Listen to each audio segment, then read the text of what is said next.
क्या गोबर में सुगंध आ जाएगा क्या? यूपीए को आप इंडिया बना लो या हिंदुस्तान बना लो, आर्यावर्त बोल दो, जम्बूद्वीप बोल दो, कुछ भी बोल दो। भारत कहें चाहे इंडिया कहें, बात एक ही है, वहाँ कोई अंतर नहीं है। लेकिन ये जनता को गुमराह कर रहे हैं और जनता को गुमराह करके चुनाव जीतना चाह रहे हैं, लेकिन ऐसा नहीं होगा। चूंकि हमारे देश का पुराना नाम राजा दुष्यंत ने शकुंतला के गर्भ से उत्पन्न अपने पुत्र भरत के नाम पे इस देश का नाम भारत रखा था, और भारतीय संविधान में भी हमारे देश का नाम भारत ही है। कि इंडिया माने ही होता है मूर्खों का समूह, तो इंडिया हट गया तो ये हमारे गर्व का विषय है। उसके बाद आरएसएस वाला कि अब भारत कहने की आदत डाल लो। क्यों भाई, हमको गाना याद है एक देवानंद और हेमा मालिनी की पिक्चर का, उसकी एक जरा सी झलक दिखा रहा हूँ। चल बैठ जा, बैठ गई, खड़ी हो जा, खड़ी हो गई। क्यों, हम तुम्हारे बाप के नौकर है, तुम जैसे चाहोगे हम करेंगे।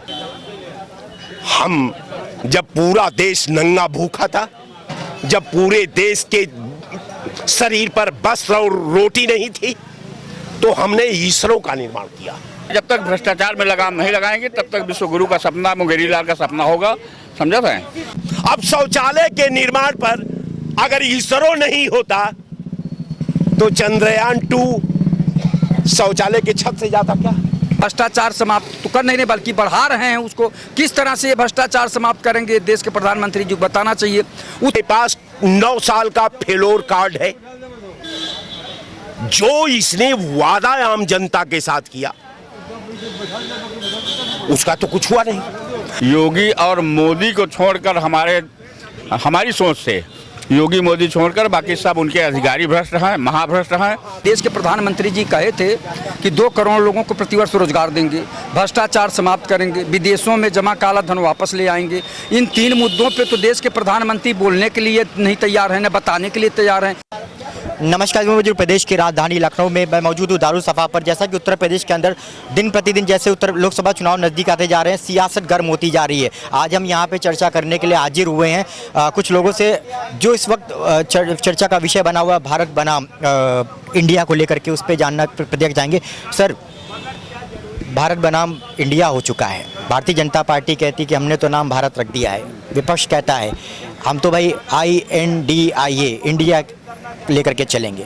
क्या लगता है, सारे मुद्दे छोड़ करके क्या इसी मुद्दे पे चर्चा होनी चाहिए? नहीं, भारत और इंडिया एक सिक्के के 2 पहलू हैं, दोनों बात एक ही है। जबकि संविधान में भी लिखा है और बड़े बड़े विद्वानों का तर्क आया है और समाचार पत्रों में भी छपा है कि इसका कोई मतलब नहीं है। चाहे आप भारत कहें चाहे इंडिया कहें, बात एक ही है, वहाँ कोई अंतर नहीं है। लेकिन ये जनता को गुमराह कर रहे हैं और जनता को गुमराह करके चुनाव जीतना चाह रहे हैं, लेकिन ऐसा नहीं होगा। चूँकि देश के प्रधानमंत्री जी कहे थे कि 2 करोड़ लोगों को प्रतिवर्ष रोजगार देंगे, भ्रष्टाचार समाप्त करेंगे, विदेशों में जमा काला धन वापस ले आएंगे। इन 3 मुद्दों पे तो देश के प्रधानमंत्री बोलने के लिए नहीं तैयार हैं, न बताने के लिए तैयार हैं। और यहाँ तक जिन नेताओं को उंगली पे गिनाए थे कि अजीत पवार के ऊपर है, फला के ऊपर है, महाराष्ट्र में तमाम नेताओं को भ्रष्टाचार का आरोप लगाए थे, मध्य प्रदेश में लगाए थे, पश्चिम बंगाल में लगाए थे, उन्हीं नेताओं को अपने दल में मिला के उप मुख्यमंत्री पद से नवाज रहे हैं। तो कहाँ ये भ्रष्टाचार समाप्त कर रहे हैं? ये भ्रष्टाचार समाप्त तो कर नहीं रहे बल्कि बढ़ा रहे हैं उसको। किस तरह से ये भ्रष्टाचार समाप्त करेंगे, देश के प्रधानमंत्री जी को बताना चाहिए।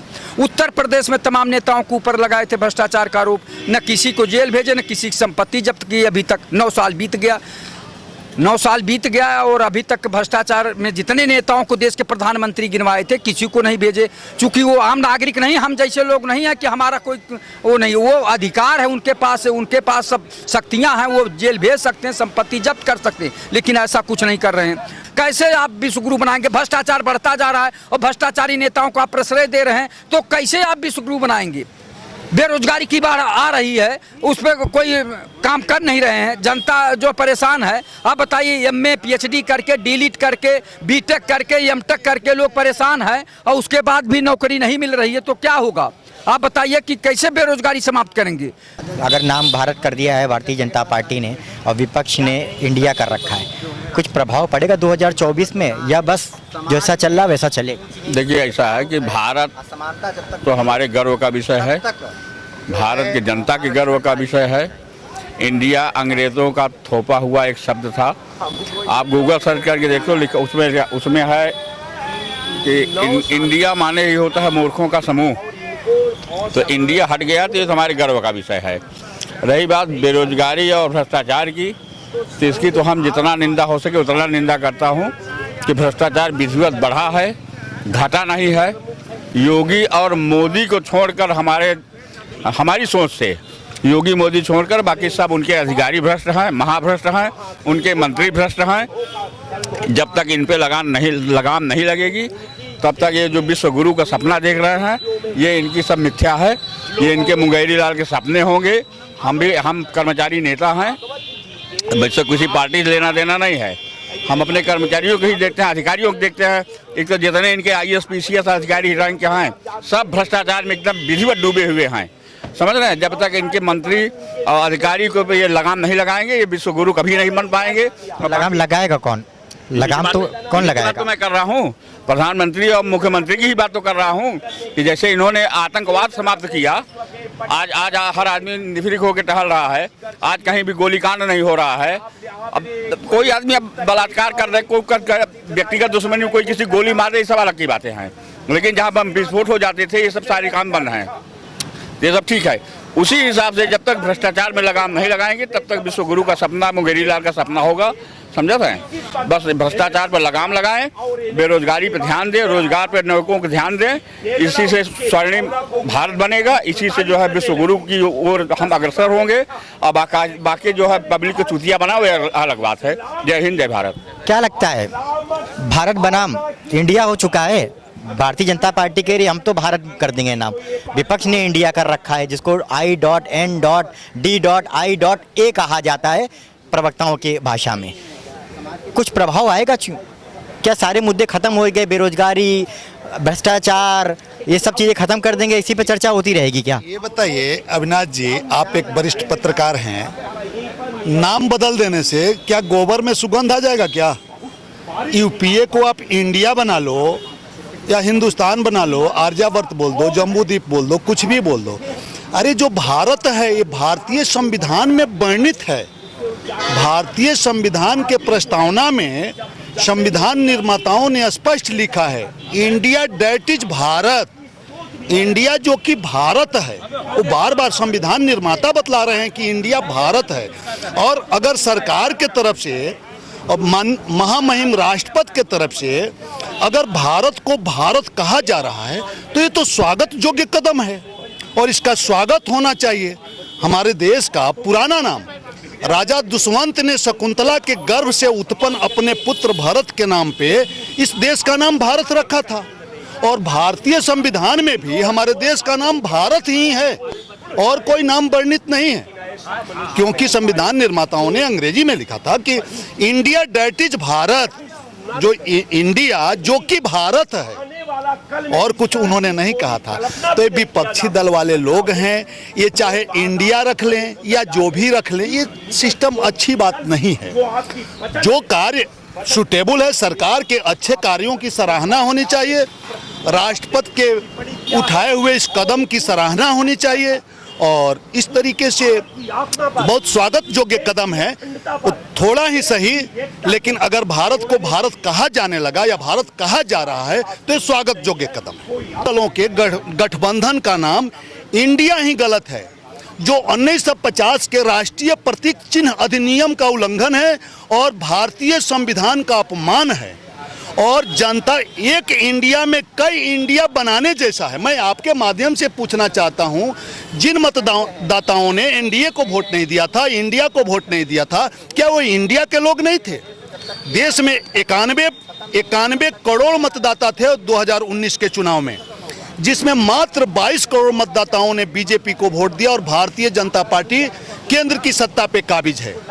पर 29.5 करोड़ मतदाता जो वोट देने गए ही नहीं, क्या वो इंडिया के नहीं हैं?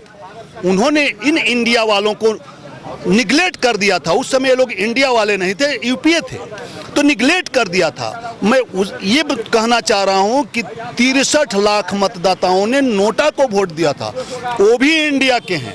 तो अगर सत्ता पक्ष के कार्य को गलत कह रहे हैं तो मेरे नज़र में विपक्षी दलों के गठबंधन का नाम, यानी अल्ली बाबा 40 चोर हम लोग सुना करते थे, अब राहुल बाबा 28 चोरों का जो गठबंधन है, इस गठबंधन को हम स्पष्ट मानते हैं कि ये देश की जनता को छलावा, देश के जनता के साथ छलावा करना चाहते हैं, गोबर का नाम गुलाब रखना चाहते हैं, जो कि संभव नहीं है, उसमें सुगंध नहीं आने वाला है। यूपीए का नाम तुमने इंडिया रख दिया तो उससे उसमें कोई बदलाव नहीं होने वाला। देश की जनता इनकी सारी भरमा को समझती है।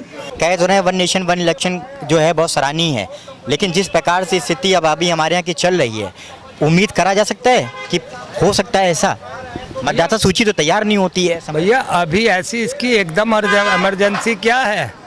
आपके पास एटीएम मशीनें, ईवीएम मशीनें नहीं है, उसको कैसे और कितनी जल्दी अपडेट कर पाएंगे? कम से कम 6 महीने लगेंगे। आपको विदेशों से ईवीएम मशीन मंगानी पड़ेगी, अपडेट करना पड़ेगा। ये एक ड्रामेबाज प्रधानमंत्री है, उससे ज़्यादा कुछ नहीं है। मेरा पेट दर्द हो रहा था, शुक्रिया आप जो इधर आ गए, मैं खड़ा नहीं हो पाता क्यों। और मैं ये बता रहा हूँ सर जी कि ये सिर्फ और सिर्फ एक ड्रामेबाज प्रधानमंत्री है। 5 राज्यों में चुनाव है 2023 में, जनवरी फरवरी में 3 राज्यों में चुनाव है, टोटल 8 विधानसभा में जगह पे चुनाव है। उन्हें प्रभावित करना, विपक्ष को तोड़ने का काम करना, उनके भी दिखाई पैदा करना, बस इसका एक ही मुद्दा है। ये कभी सनातन के नाम, अभी तक तो ये हिंदू खतरे में था, फिर ये सनातन खतरे में है, कभी कुछ कभी कुछ, इसका ये प्रोपोगंडा चलता रहेगा। ये देश में इसी तरीके से भ्रमित करता रहेगा। आज भागवत ने और एक स्टेटमेंट दी है कि जो है जब तक समानता नहीं होगी तब तक आरक्षण चलता रहेगा। तो फिर वन नेशन वन चुनाव की क्या ज़रूरत है?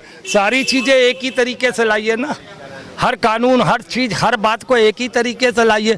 फिर ये बदलाव क्यों? आप ये सोचिए इस तरीके से। और इनकी स्क्रिप्ट है तैयार, इनके जो वर्कशॉप में जो है ना, अब पहले तो कार्यकर्ता मंत्री मुख्यमंत्री तक करते थे, अब तो प्रधानमंत्री हो गए, जेपी नड्डा हो गए जो परिवारवाद की बात करते हैं, प्रधानमंत्री हो गया, वन नेशन वन चुनाव की बात करता है। उसके बाद आरएसएस वाला कि अब भारत कहने की आदत डाल लो। क्यों भाई? हमको गाना याद है एक देवानंद और हेमा मालिनी की पिक्चर का, उसकी एक जरा सी झलक दिखा रहा हूँ। चल बैठ जा, बैठ गई, खड़ी हो जा, खड़ी हो गई। क्यों? हम तुम्हारे बाप के नौकर हैं, तुम जैसे चाहोगे हम करेंगे। अरे भागवत, तुम देश के बाप नहीं हो, तुम एक आम नागरिक हो। आरएसएस के अध्यक्ष जरूर हो सकते हो, हमारे बाप नहीं हो सकते हो। ना हमें समझाने की जरूरत है इंडिया क्या है, इंडियन क्या, भारत क्या है, हिंदुस्तान क्या है। हम जैसा चाहेंगे वैसा कहेंगे, हम तुम्हारे चलने पे नहीं चलेंगे। जिस तरीके से मैंने गाना गाया, मैंने आपको बताया उस तरीके से। और कोई सवाल हो? पहले इधर पूछ लेते हैं। बाबूजी, क्या है नाम में बदलाव करने से 2024 में कुछ बदलाव देखने को मिलेगा, या सिर्फ चल रहा है जैसे चल रहा है, चलने दीजिए? देखिए साहब, ये कई बार आप इनका पूरा इस पार्टी का जब से स्ट्रक्चर की बुनियाद 1925 में पड़ी है तब से लेकर के और 2023 तक इसने कई बार साड़ियाँ बदली है, इसने कई बार नकाब बदला है, इसने कई बार अपने सिद्धांतों में परिवर्तन किया है। इसने न जाने अनजाने में इसने कितनी बार हिंदुस्तान को, इसके व्यवस्था को, इसके सिस्टम को, इसके संविधान को बार बार इस पर हमला इसके स्ट्रक्चर पर करती रही। और ये 60 के दशक तक ये पार्टी अपने को मानने को नहीं तैयार थी कि भारत भी एक आजाद मुल्क है, भारत में एक संविधान है, भारत भी कानून का देश है। ये 1950 तक नहीं मानी। अब मान लीजिए कि इसके पास 9 साल का फेलोर कार्ड है, जो इसने वादा आम जनता के साथ किया उसका तो कुछ हुआ नहीं। अब 9 साल का जनता पूछ रही है कि भैया 9 साल में हमको दिया तूने क्या? तुम तो ये कह रहे थे कि साहब महंगाई हम खत्म कर देंगे, तुम ये कह रहे थे कि मैं किसानों का कर्ज माफ कर दूंगा, तुम ये कह रहे थे कि मैं एक गरीब व्यक्ति को फ्लाइट पर उड़ाऊंगा, तुम ये कह रहे थे कि साहब ये करूंगा वो करूंगा, हुआ तुमसे कुछ नहीं। या ना 200 रुपए गैस सिलेंडर दाम कम किया। जब ये गैस सिलेंडर इसको हैंडओवर किया गया 14 में, तो गैस 400 रुपया सिलेंडर थी। इसने वादा हिंदुस्तान के साथ किया कि हम महंगाई पर नियंत्रण करेंगे। जब भारत सरकार 2014 में जब गैस पेट्रोल लेती थी 106 रुपया बैरल, तो हम पेट्रोल हिंदुस्तान को उपलब्ध कराते थे 57 रुपया। आज ये सरकार, मोदी सरकार 57 रुपया बैरल तेल लेती है और 112 रुपया में भुगतान कराती है। तो महंगाई पर तो नियंत्रण कर ही लिया। इसलिए कि भाजपा का मतलब हाथी, हाथी के दांत 4 होते हैं, 2 जबड़े में होते हैं, 2 बाहर होते हैं। तो जो बाहर होते हैं उससे हाथी खाती नहीं है, जो भीतर होता है उस दांत से हाथी खाती है। तो वही हालात इसका है। ये केवल इसको कुछ नहीं करना है। अब ये एक सज्जन अभी हमसे कह रहे थे कि साहब कांग्रेस ने तो 70 साल में कुछ किया नहीं। हम जब पूरा देश नंगा भूखा था, जब पूरे देश के शरीर पर वस्त्र और रोटी नहीं थी, तो हमने ईश्वरों का निर्माण किया। जब हम आपको हंसता खेलता भारत दिया, जहां टेक्नोलॉजी हाईटेक थी, जहां की शिक्षा हाईटेक थी, जहां का किसान डेवलपमेंट हाईटेक था, जहां की सारी यूनिवर्सिटियां, सारे मेडिकल कॉलेज, सारे लॉ कॉलेज लाइन से खड़े थे, मैं वो भारत आपको दिया। तो आप उस भारत में, हम तो ईश्वरों का निर्माण किया। जब देश का 99% जनता नंगी भूखी थी, आज अब देश का 70% जनता स्वावलंबन की ओर बढ़ रही थी, तो आपने शौचालय का निर्माण किया। अब शौचालय के निर्माण पर अगर ईश्वरों नहीं होता तो चंद्रयान 2 शौचालय के छत से जाता क्या? आप बताइए। जैसा कि आपने देखा, हमने यहाँ पर आकर के लोगों से जो नाम में बदलाव किया गया कि भारत और इंडिया को लेकर के सोशल मीडिया हो प्लेटफॉर्म पर जंग छिड़ी हुई है। आम जनता के बीच में आकर हमने जानने का प्रयास किया। हालांकि यहाँ पर कुछ लोग राजनीतिक भी भाषा बोलते हैं, कुछ लोग आम जनता की हिसाब से भाषा में बात करते हैं। देखने वाला ये होगा कि 2024 में क्या वास्तविकता में जो नाम में बदलाव हो रहा है, इसका जनता इसको स्वीकार करेगी, या जनता बेरोजगारी, महंगाई, शिक्षा, स्वास्थ्य जैसे गंभीर मुद्दों को ध्यान में रख करके उस पर अपना मतदान करेगी। कुल मिलाकर के निर्णय आम जनता का होगा। 2024 में हम सबको इसका इंतजार है। इसी तरह से बराबर हम आप लोगों से मिलते रहेंगे अलग अलग मुद्दों पर। देश और दुनिया की खबरों से जुड़े रहिए, देखते रहिए पब्लिक लाइव न्यूज़। कैमरामैन उमंग के साथ Avinash Verma, public live news, Lucknow. बदल देने